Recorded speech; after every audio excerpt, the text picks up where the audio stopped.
Hey guys, welcome back to our channel. In this one, we're talking about how to set up Python environments for OpenAI API projects. Okay, so just open your terminal or command prompt and navigate directly into your project's root directory folder. Then initialize a local sandboxed Python ecosystem by executing command sequence, this command right here, guys.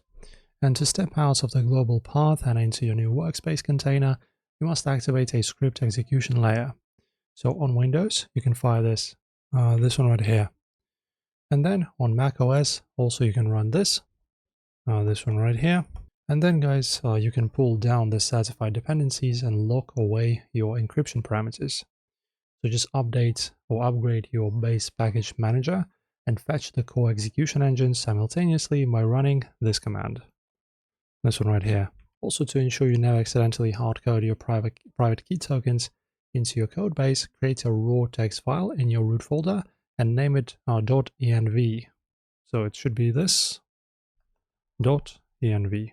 Open the file, assign your authorization token to a strict environment variable block, and test the handshake using a lightweight script wrapper. So your sequence should be something like this right here. So just stop leaving your private development environments exposed and use the code level key leaks. Alright, so stop leaving your private development environments exposed. That is it, guys. This is how you produce the lightweight and modular enterprise secure workspace. If this video helped you out, as always, like and subscribe.